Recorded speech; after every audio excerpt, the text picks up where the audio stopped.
Hello दोस्तों, स्वागत है आपका हमारे चैनल डिफेंस अफेयर्स पर। दोस्तों, जब से अग्निपथ स्कीम आई है तभी से 1400 गोरखास ने इंडियन आर्मी में रिक्रूट होने से मना कर दिया है। इसी बीच चाइना ने गोरखास को अपनी पीपल्स लिबरेशन आर्मी में रिक्रूट करने का भी प्लान कर लिया है।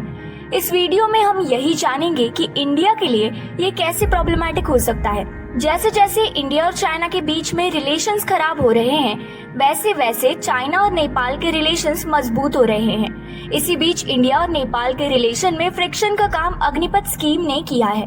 इसी का फायदा अब चाइना उठा रहा है और अब वो ये चाहता है कि नेपाली कम्युनिस्ट गवर्नमेंट गोरखास को पीपल लिबरेशन आर्मी ज्वाइन करने का अप्रूवल दे दे। पिछले कई दशकों से चाइना की आर्मी गोरखा को रिक्रूट करने में काफी ज्यादा इंटरेस्ट दिखा रही है, पर नेपाल ने ऐसा करने से बार बार मना कर दिया था। जब इंडिपेंडेंस के बाद ट्राइपार्टाइट ट्रीटी की गई, तब उस ट्रीटी में ये भी लिखा गया कि गोरखा सोल्जर्स इंडिया और ब्रिटिश आर्मी में सर्विस देंगे और इसी बात को लेकर इंडिया ने नेपाल को अपने इन्फ्लुएंस में भी करके रखा था।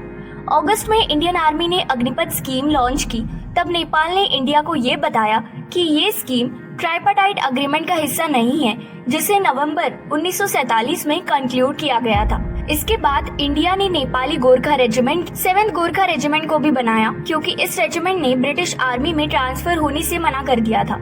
गोरखा रेजिमेंट के लिए सबसे अच्छी बात ये थी कि उन्हें भी सीनियर पोजीशन पर जाने का फायदा मिलता था। इसी के साथ इंडियन और ब्रिटिश आर्मी को जो पे दिया जाता था, वैसा ही पे और वैसी ही पेंशन गोरखा को भी दी जाती थी। इन टर्म्स को 2000 में रिवाइज किया गया था, जिसके बाद इंडियन आर्मी ने गोरखा रेजिमेंट की 40 बटालियन बनाए, जिनमें कम से कम 40,000 गोरखा सोल्जर्स थे और इन्हें डायरेक्टली नेपाल और रिटायर्ड गोरखा सोल्जर्स के डिसीडेंट से रिक्रूट किया गया था। देखा जाए तो नेपाली रेसिडेंट गोरखा और इंडियन रेसिडेंट गोरखा का रेशियो 70-30 ड्रॉप करके 60-40 कर दिया था।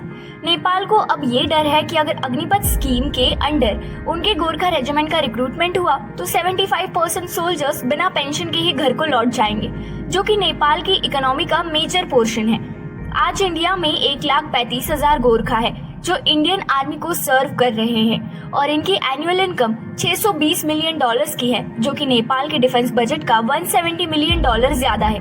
इस बारे में आपको क्या लगता है, जरूर बताइए। वीडियो को लाइक करें और चैनल को सब्सक्राइब करें।